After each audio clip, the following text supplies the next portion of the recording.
Assalamualaikum warahmatullahi wabarakatuh. Pada pertemuan ketujuh dari mata kuliah pengantar demografi, kita akan mempelajari mengenai ukuran reproduksi.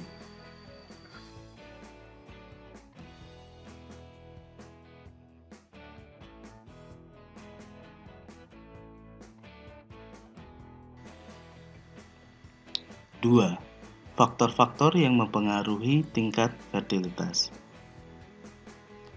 Faktor-faktor yang mempengaruhi tingkat fertilitas. Anggapan atau kepercayaan yang dianut oleh masyarakat di mana perempuan tersebut tinggal. Misal, masyarakat yang menganut paham keluarga besar, perempuan harus kawin muda, status perempuan rendah, tingkat fertilitas umumnya tinggi. Kemudian, pendekatan sosial menurut Kingsley Davis and Judith Blake dalam bukunya Social Structure and Fertility: An Analytic Framework tahun 1956. Salah satu pendekatan ilmu sosial tentang faktor-faktor yang mempengaruhi fertilitas adalah pendekatan variabel antara atau intermediate variables. Variabel antara adalah variabel yang secara langsung memengaruhi fertilitas dan dipengaruhi oleh variabel-variabel tidak langsung, seperti faktor-faktor sosial, ekonomi, dan budaya. Jadi, variabel tidak langsung mempengaruhi variabel antara, dan variabel antara ini berpengaruh terhadap fertilitas. Terdapat 3 tahap penting dalam proses kelahiran, yaitu tahap hubungan kelamin atau tahap intercourse, kemudian tahap pembuahan, tahap conception, dan tahap kehamilan atau tahap gestation. Ketiga tahapan tersebut sangat dipengaruhi oleh kondisi sosial, ekonomi, dan budaya di mana perempuan dan masyarakat tersebut tinggal.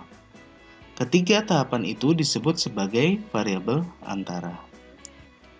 Jadi ada variabel sosial, ekonomi, budaya, kemudian intercourse, conception, gestation sebagai variabel antara yang mempengaruhi fertilitas.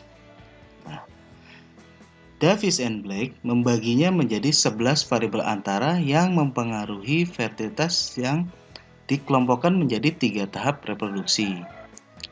Tahap pertama itu faktor yang mempengaruhi hubungan seksual. Jadi, coitus atau intercourse variable. Ini dibagi jadi 2 bagian. Pertama, faktor yang mempengaruhi tidak terjadinya hubungan seksual. Yaitu yang pertama, yaitu usia saat memulai hubungan seksual atau memasuki perkawinan. Yang kedua, selibat permanen, yaitu proporsi perempuan yang tidak pernah melakukan hubungan seksual seumur hidupnya. Dan yang ketiga, periode reproduktif pada saat dan sesudah perkawinan. Yang A, perpisahan karena perceraian, sedangkan yang B, perpisahan karena suami meninggal. Faktor yang B-nya masih dalam tahap intercourse variable, yaitu faktor yang mempengaruhi terjadinya hubungan seksual. Yang pertama, abstinensi sukarela atau voluntary abstinency. Contohnya menstrual. Jadi abstinensi itu hal-hal yang menyebabkan tidak melakukan hubungan. Nah, yang kedua, abstinensi terpaksa atau involuntary abstinence. Contohnya tidak bisa melakukan hubungan karena impotensi, sakit, atau berpisah sementara karena tugas atau belajar. Kemudian yang ketiga, frekuensi hubungan seksual atau coital frekuensi. Faktor yang mempengaruhi pembuahan atau conception variable yang pertama, kesuburan atau fecundity atau kemandulan atau infecundity terpaksa. Jadi ini terjadi karena kemandulannya terjadi sejak lahir atau karena memiliki infeksi kandungan. Kemudian kesuburan atau fecundity atau kemandulan atau infecundity sukarela. Ya, ini karena dia minum obat penyubur atau karena dia melakukan sterilisasi atau karena ada alasan kesehatan. Jadi ini sukarela. Dan yang ketiga, menggunakan atau tidak menggunakan alat kontrasepsi. Jadi yang pertama menggunakan cara-cara mekanik atau bahan-bahan kimia, bisa menggunakan obat semacam pil KB atau cara-cara mekanik lainnya, atau menggunakan cara-cara lain. Faktor yang mempengaruhi kehamilan dan kelahiran atau gestation variable yang pertama itu adalah kematian bayi tidak disengaja atau biasa disebut keguguran atau spontaneous abortion. Dan yang kedua kematian bayi secara sengaja, yaitu menggugurkan kandungan atau induced abortion. Meskipun pengaruh atau hubungan variabel dengan tingkat fertilitas telah diperkenalkan sebelumnya oleh Davis and Blake, namun pembuktian kuantitatif yang menghubungkan variabel-variabel antara tersebut dengan tingkat fertilitas belum dilakukan. Pembuktian hubungan tersebut secara kuantitatif dilakukan oleh Baumgartner pada tahun 1978. Dalam penelitian kuantitatifnya tersebut, Baumgartner menyederhanakan 11 variabel antara yang diperkenalkan oleh Davis and Blake menjadi 8 faktor yang dikelompokkan menjadi 3 kategori umum, yaitu sebagai berikut. Kategorinya adalah exposure factors, kemudian ada deliberate marital fertility control factors, dan yang C, natural marital fertility factor. Dari beberapa variabel di atas, Baumgartner menemukan variasi dalam 4 faktor, yaitu perkawinan, kontrasepsi, pemberian ASI, dan aborsi. 4 faktor tersebutlah yang kemudian menjadi penyebab perbedaan fertilitas dalam suatu populasi. Variabel antara dipakai sebagai alat kerangka pikir untuk menganalisis tinggi rendahnya fertilitas antara suatu kelompok perempuan dengan kelompok perempuan lainnya, yaitu membandingkan tingkat fertilitas antara negara maju dengan negara berkembang, atau yang kedua bisa membandingkan tingkat fertilitas antara kelompok dengan tingkat sosial ekonomi tinggi dengan kelompok dengan tingkat sosial ekonomi rendah dalam suatu negara. Ronald Friedman tahun 1973 mengembangkan konsep variabel antara dari Davis and Blake menjadi suatu kerangka pikir yang lebih lengkap. Semua perilaku perempuan yang berkaitan dengan variabel antara sangat dipengaruhi oleh adat istiadat dan anggapan masyarakat di sekelilingnya tentang proses kelahiran, mulai saat menikah, hamil, dan melahirkan. Perilaku seseorang akan dipengaruhi oleh norma yang ada. Dalam teori yang dikemukakan oleh Friedman, variabel antara yang diperkenalkan oleh Davis and Blake akan menjadi variabel utama yang merupakan penghubung antara norma-norma fertilitas yang sudah diterima oleh masyarakat dengan jumlah anak yang dimiliki atau outcome-nya. Kerangka analisis fertilitas menurut Ronald Friedman adalah sebagai berikut. Jadi ada hubungan timbal balik antara struktur sosial ekonomi dan lingkungan. Kemudian juga struktur sosial ekonomi mempengaruhi karakteristik budaya dan sosial ekonomi. Lingkungan juga mempengaruhi karakteristik biososial, di mana karakteristik budaya dan sosial ekonomi juga mempengaruhi karakteristik biososial. Dan karakteristik budaya dan sosial ekonomi juga mempengaruhi intermediate variables. Tapi dia juga mempengaruhi cara pandang terhadap ukuran, struktur, dan formasi keluarga, dan juga mempengaruhi pengetahuan dan perilaku kontrasepsi. Kemudian karakteristik biososial mempengaruhi pengetahuan dan perilaku kontrasepsi, di mana keempat variabel ini mempengaruhi intermediate variables, yang pada akhirnya mempengaruhi fertilitas. Pendekatan ekonomi. Para ekonom melihat kemungkinan untuk menerangkan tinggi rendahnya tingkat fertilitas melalui pendekatan The New Home Economics, yang beranggapan bahwa tinggi rendahnya tingkat fertilitas suatu kelompok masyarakat ditentukan oleh tingkat pertumbuhan ekonomi, urbanisasi, dan modernisasi.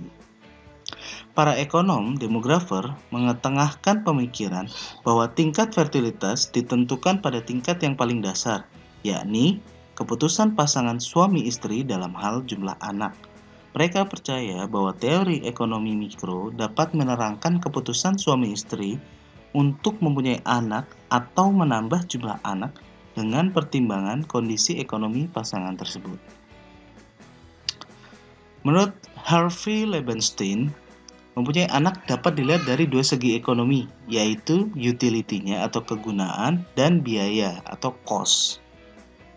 Kegunaan utility anak adalah dapat memberikan kepuasan kepada orang tua, dapat memberi transfer ekonomi, dapat membantu dalam kegiatan produksi, dan dapat menjadi sumber yang dapat membantu kehidupan orang tua di masa depan atau investasi. Pengeluaran untuk membesarkan dan merawat anak merupakan biaya atau cost dari kepemilikan anak tersebut. Jika pendapatan orang tua meningkat, maka aspirasi orang tua untuk mempunyai anak akan berubah. Orang tua menginginkan anak dengan kualitas yang lebih baik, seperti menyekolahkan anak setinggi mungkin, memberi makanan bergizi dengan jumlah yang cukup, memberikan kursus-kursus di luar jam sekolah, membawa ke tempat perawatan kesehatan yang lebih berkualitas. Dalam hal ini, biaya untuk merawat dan membesar anak akan besar. Di pihak lain, kegunaan anak akan turun. Walaupun anak masih memberikan kepuasan psikologis, akan tetapi balas jasa ekonominya menurun karena anak-anak lebih lama berada di sekolah atau kegiatan lain untuk kepentingan anak sendiri. Orang tua modern dengan penghasilan cukup juga tidak lagi tergantung dari sumbangan anak. Dengan demikian, biaya membesarkan anak menjadi lebih besar daripada kegunaannya. Sehingga secara ekonomi, hal tersebut mengakibatkan permintaan terhadap anak menurun dan pada gilirannya akan menurunkan tingkat fertilitas. Gary Becker memperkenalkan analisis fertilitas dengan menggunakan pendekatan ekonomi yang menekankan analisisnya pada pengaruh tingkat pendapatan orang tua dan biaya merawat serta membesarkan anak terhadap tingkat kelahiran. Anak dapat dianggap sebagai barang atau konsumsi tahan lama atau durable goods yang akan memberikan kepuasan atau utility. Gary Becker juga mengemukakan bahwa orang tua mempunyai pilihan antara kuantitas dan kualitas anak. Kualitas anak diartikan sebagai pengeluaran rata-rata untuk anak oleh satu keluarga yang didasarkan pada dua asumsi. Pertama, selera orang tua tidak berubah. Yang kedua, harga anak. Dan harga barang-barang konsumsi lainnya tidak dipengaruhi keputusan rumah tangga untuk berkonsumsi. Nah, analisis fertilitas Becker diawali oleh upaya keluarga untuk memaksimalkan utility atas jumlah anak, N, pengeluaran untuk setiap anak Q, dan jumlah barang lainnya, Z. Sehingga fungsi utility-nya adalah utility sama dengan utility dengan unsur NQZ. Gary Becker juga mengupakan bahwa anak tidak dapat dibeli seperti komoditas, melainkan harus dihasilkan sendiri oleh keluarga. Oleh karena itu, biaya total merawat dan membesarkan anak akan berbeda untuk setiap keluarga, sehingga terdapat fungsi kendala anggaran atau budget constraint. Satu keluarga dapat diuraikan dalam formula PNN plus PZN sama dengan I, di mana I adalah pendapatan total rumah tangga, PN biaya untuk anak, PZ biaya untuk konsumsi barang Z. Nah, jika kita lihat kurva hubungan antara jumlah anak dan konsumsi barang, maksimasi utilitas dengan kendala anggaran keluarga, kita dapatkan model seperti berikut. Dengan menggunakan kerangka analisis teori ekonomi mikro, kurva di atas menggambarkan kondisi alokasi pilihan jumlah konsumsi barang dan jumlah anak. Jika pendapatan naik, banyaknya anak yang diinginkan bertambah. Artinya, terdapat hubungan yang positif antara tingkat pendapatan keluarga dan jumlah anak. Namun, studi empiris Becker memperlihatkan bahwa keluarga dengan tingkat pendapatan tinggi umumnya mempunyai jumlah anak yang lebih sedikit dibanding keluarga dengan tingkat pendapatannya rendah. Becker menyimpulkan tingkat pendapatan yang tinggi tidak hanya mempengaruhi jumlah anak yang diminta, kuantitas, tapi juga berapa biaya yang bersedia dikeluarkan oleh orang tua untuk seorang anak. Sehingga tingkat pendapatan akan mempengaruhi kualitas anak yang diminta. Pendapatan yang semakin meningkat akan membuat waktu dan biaya yang harus dikeluarkan untuk merawat dan membesarkan anak akan semakin mahal, sehingga pada gilirannya akan mengurangi permintaan terhadap jumlah anak.